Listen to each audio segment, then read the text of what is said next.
સોમનાથના ધારાસભ્ય વિમલ ચુડાસમાની ધારદાર રજૂઆતને સફળતા મળતા સરકાર દ્વારા સોમનાથ વિધાનસભાના મંજૂર કરેલ નોન પ્લાન રસ્તાઓનું ખાતમુહૂર્ત કરવામાં આવ્યું હતું। મળતી માહિતી અનુસાર સોમનાથના ધારાસભ્ય વિમલ ચુડાસમાએ સોમનાથ મત વિસ્તારના રોડ રસ્તાઓ ખરાબ પરિસ્થિતિ અંગે સરકારને લેખિત પત્ર દ્વારા અને મૌખિક રજૂઆત કરી હતી, જેમાં નોન પ્લાનના રસ્તાઓ એક ગામથી બીજા ગામને જોડતા રસ્તાઓ બાબતે ગાંધીનગર રૂબરૂ રજૂઆત કરવામાં આવી હતી। તેને સફળતા મળી છે, જેથી નોન પ્લાન રસ્તાઓ મંજૂર કરવામાં આવ્યા છે।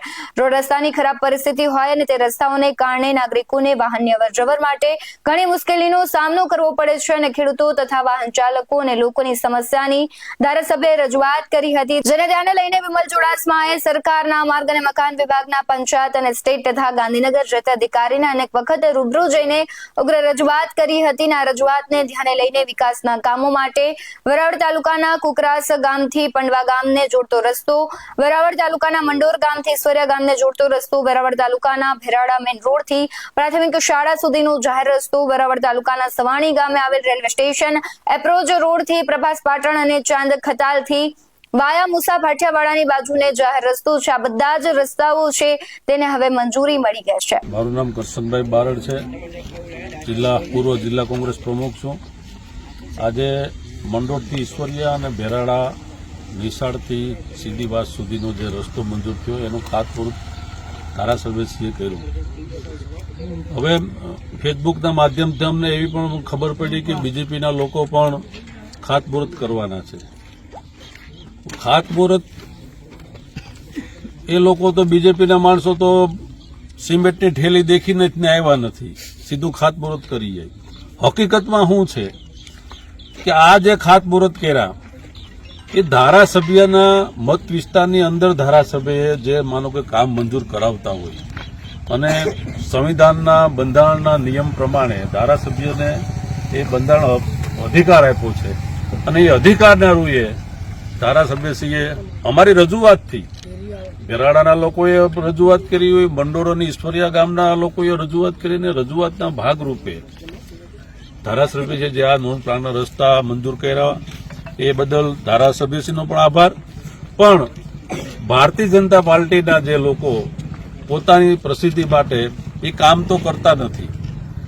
જ્યારે માનો કે ક્યાંય પણ રસ્તા મંજૂર થાય એટલે અમે કહ્યું અમારી સરકાર છે, તમારી સરકાર છે, પણ જ્યાં જ્યાં ચૂંટાઈને ધારાસભ્ય કોંગ્રેસના હોય એને પણ પોતાનો અધિકાર સરકારે આપી ગયેલ છે, બંધારણ અધિકાર આપેલો છે, એ મુજબ ધારાસભ્ય કામ કરતા હોય અને એ ભાગરૂપે આજ ધારાસભ્યએ ઉદઘાટન કર્યું। બાકી કાલ કે પરમ દિવસ લગભગ પાછા આવશે, કારણ કે તો તોડે ત્યાં પણ આવે, પડે ત્યાં પણ આપે, ચાલુ થાય ત્યાં પણ આવે। એ કેટલી વખત ખાતમુહૂર્ત કરે એનું કંઈ નક્કી નથી।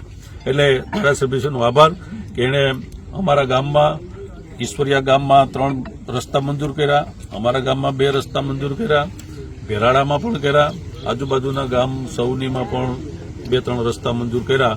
ધારાસભ્યનો આભાર। નમસ્કાર, હું હિરેનભાઈ બામરોટિયા, વેરાવળ તાલુકા કોંગ્રેસ પ્રમુખ।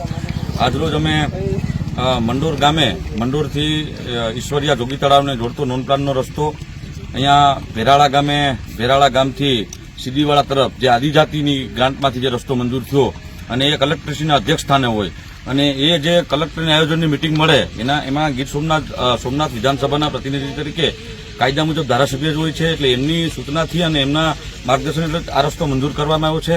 ત્યારબાદ સૌનીથી સાનખેતાલને જોડતો રસ્તો, પછી મીઠાપુરથી સૌની ગામને અને સાનખેતાલને જોડતો રસ્તો અને સૌની ગામનો સુવિધા પથનો રસ્તો અને કુકરાસથી પંડવા ગામને જોડતો રસ્તો, આ 5 રસ્તાઓ કે જે નોન પ્લાનમાં ધારાસભ્યને એ જે રાજ્ય સરકારનું બજેટ હોય એ બજેટની અંદર જોગવાઈ છે અને સરકારનો પરિપત્ર છે। ત્યારે અમને સોશિયલ મીડિયાના માધ્યમથી ખબર પડી કે ભારતીય જનતા પાર્ટીના લોકો જે આવનારી તાલુકા પંચાયત, જિલ્લા પંચાયતની ચૂંટણીઓમાં એમણે લોકો માટે કંઈ કામ નથી કર્યા, એટલે સસ્તી પ્રસિદ્ધિ કરવા માટે કાલે અથવા પરમ દિવસ ખાતમુહૂર્ત કરવા જવાના છે। ત્યારે મારે ભારતીય જનતા પાર્ટીના મિત્રોને અહીંયા ગામ લોકો વચ્ચેથી અને સમગ્ર સોમનાથની જનતા વતી એક સવાલ છે કે જો ખરેખર આ તમે મંજૂર કરાવ્યા હોય અને તમારી પાસે કોઈ આધાર પુરાવો હોય તો એમના માટે અમે કોંગ્રેસ પરિવાર, ધારાસભ્ય, હું પ્રમુખ તરીકે અમારા જે સિનિયર આગેવાનો જાહેરમાં ચર્ચા કરવા માટે તૈયાર છે। જે પણ મંચ ઉપર આવી મીડિયાના સમક્ષ જાહેરમાં ચર્ચા કરવી હોય અથવા લોકોની વચ્ચે પણ જાહેરમાં ચર્ચા કરવી હોય તો ચર્ચા કરવાની અમારી તૈયારી છે। કેમ કે મેં કીધું એમ કે રાજ્ય સરકારનું જે બજેટ હોય એ બજેટની અંદર નોન પ્લાનના રકમની જોગવાઈ હોય અને એ જે તે વિસ્તારના ધારાસભ્યોનો અધિકાર હોય.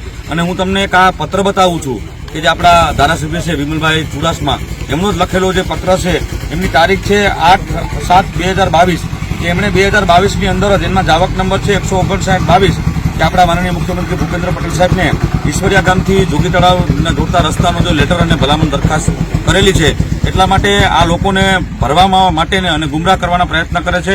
એટલે સોમનાથ વિધાનસભાની જનતા તો બહુ હોશિયાર છે, એટલા માટે ધારાસભ્યોને 2 વખત ચૂંટીને કાઢ્યા છે. એટલે કોઈ લોકો આવા ભ્રમમાં ન રહે.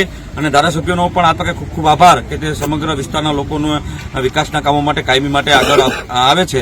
અને અત્યારેથી અહીંયા શુભેચ્છા પણ આપીએ છીએ કે હજી પણ સોમનાથ વિધાનસભામાં જે ઘટતા કામ કરો એ આગળ વધતા રહ્યો, અને અમે લોકો તમારી સાથે છે. બેસ 90 ન્યૂઝ સાથે હું સામે રાવડા, ગીર સોમનાથ.